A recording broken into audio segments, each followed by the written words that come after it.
Good morning, Oracles. Oracle Tim here. Well, the market certainly liked the Fed's decision yesterday, raising the interest rates by 75 basis points and hinting towards a pause in raising interest rates in the future.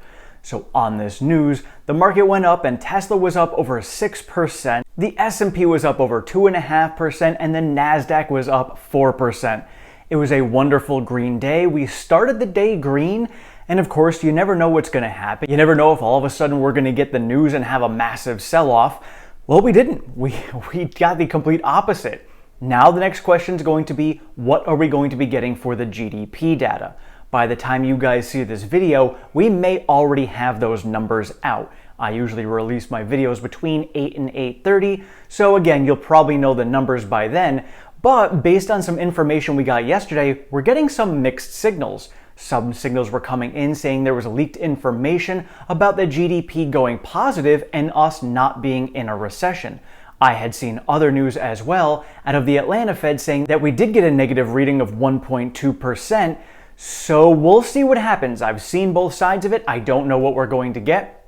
But again, we'll know it by the time you guys watch this, and we'll see how the market reacts. So very, very green yesterday. Let's see if we can continue this, because after this GDP data, we really don't have a lot going on until we get CPI data on August 10th. And now in some other political news that could affect Tesla, looks like Schumer and Manchin have come to an agreement of some sorts with a bill that is going to have the EV tax credit in it of $7,500. I believe they are going to be voting on this on Friday. We will see what happens out of this, but this is the first time that we have seen Joe Manchin actually agree to something with the EV tax credit in it.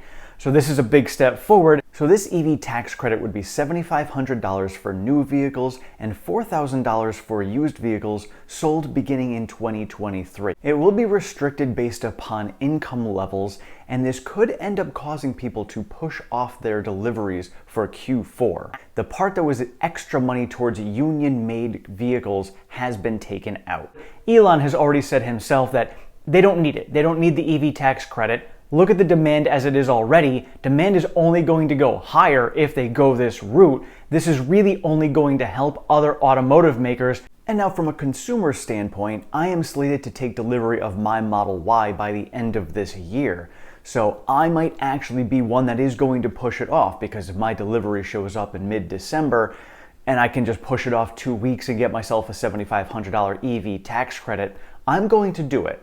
So I'm not going to complain, but again, as an investor, totally not needed for Tesla. This really just gives an advantage to other automotive makers, and some of which probably shouldn't deserve it, maybe like the GMs of the world. And as someone had pointed out in the comments, seems like this is sort of like a GM bailout, you know, that $2.5 billion for a battery factory, now the EV tax credit. Seems like a disguised bailout coming for these automotive makers that have a ton of debt and don't seem like they're going to be able to catch up to Tesla. So again, I'm not a fan of it, I don't like it, but from a consumer standpoint, I will certainly take it. I'm not going to say no to $7,500 if that's what ends up passing. And now when it comes to legacy auto, we did get Ford's earnings yesterday, and Ford did a great job. Of all the legacy automotive makers, VW and Ford are the two that I wouldn't say I'm rooting for. I'm rooting for all automotive manufacturers. I'm doing so because of the EV revolution. I am really all for the EV revolution, and any company that is out there that is going to produce a worthwhile EV that is going to help the EV transition, I'm on board with. And of all the legacy automotive makers, Ford and VW are the two that I am on board with. VW maybe not as much anymore, because I was really on board with them because of Herbert Diess, and now that Herbert Diess is being forced to step down as CEO, I'm okay with Ford, you know. And of course, you know, Jim Farley has said that they're going to catch Tesla by 2025. I don't know, but it seems like of all of the automotive makers, since Ford is the only other legacy automotive maker who hasn't filed for bankruptcy, I'm on board with this. So congratulations, Ford, way to beat earnings. Now for them, they did get 9.3% operating margins, which is higher than Q2 of last year, but still falls short of Tesla's operating margins of 14.6%. And Ford reeled in $667 million in net income, which if you combine that with GM's, you equal Tesla's. That's right, Tesla's operating income was almost as much as GM and Ford's combined. So it will be interesting to see how Ford grows over the next few years. And Scott M. in the comments had mentioned ad spending for GM and the fact that in 2020, GM spent $2.2 billion on advertising and $3.3 billion on advertising in 2021. As far as I'm concerned, when it comes to advertising, that's really a company's way of spending money to convince you that you should be buying their product. Now, of course, we look at Tesla's ad spend, and I quickly did the math on it, and it's, oh, that's right, zero. Tesla needs to spend $0 in order to convince people to buy their product. That means that they don't need to. They don't need to convince anyone to buy their product. They just make an amazing product that people want to buy. And the more people who drive them, the more people want to buy them.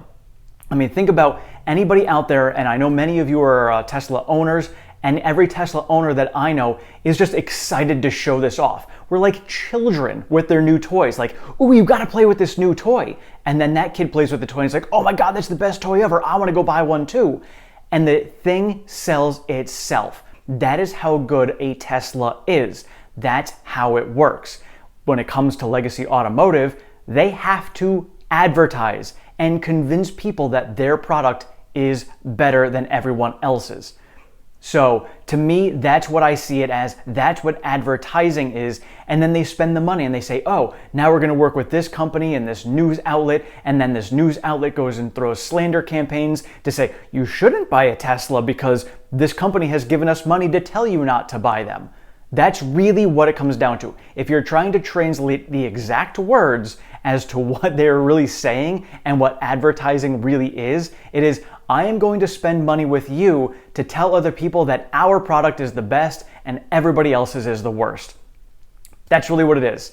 And it doesn't come down to what product is truly the best. It is whoever just spends the most money to tell you it's the best.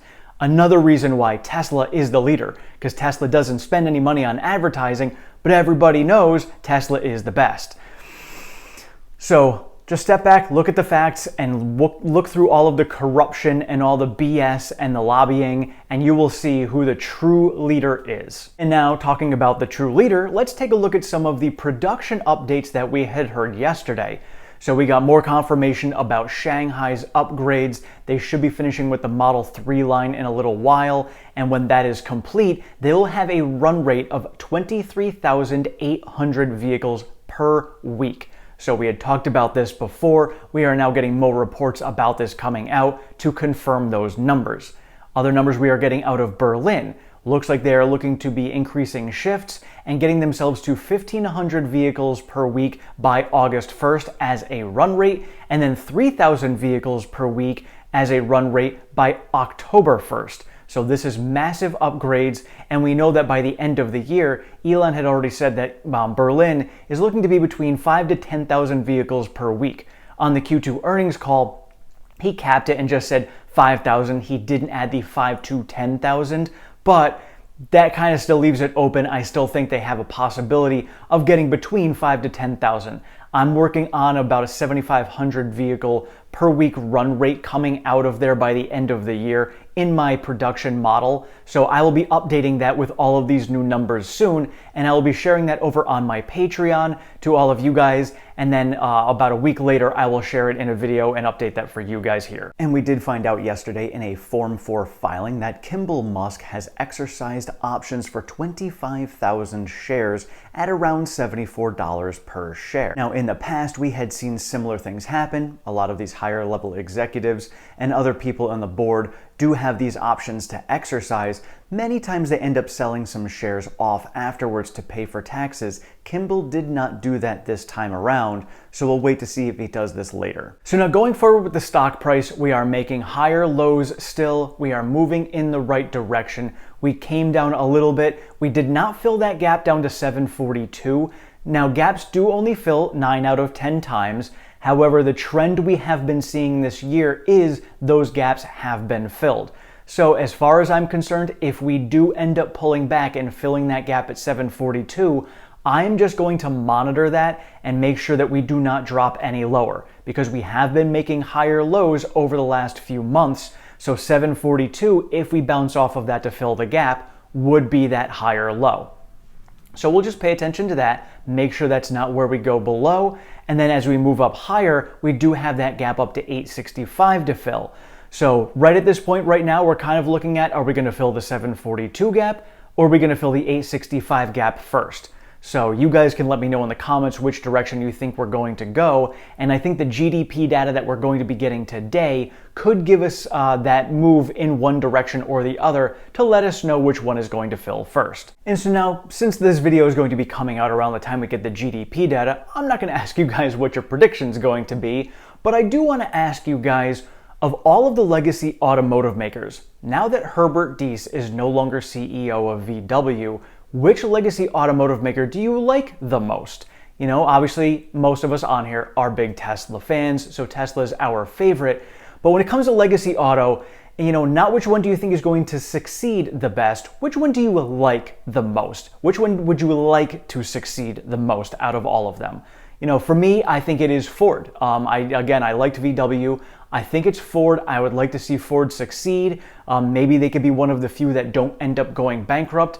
Their financials look like they're getting better, still have a lot of debt, still have a lot of things to work through, but I'd like to see them succeed and get through all of this. But let me know in the comments below what you guys think. Thank you all so much for watching. I appreciate all of your support and feedback. If you have not subscribed, please do so down below. Sign yourself up for notifications. I am over on Twitter at OracleTim1. I share all of the latest Tesla news, pertinent stock market information, and all of my daily trades.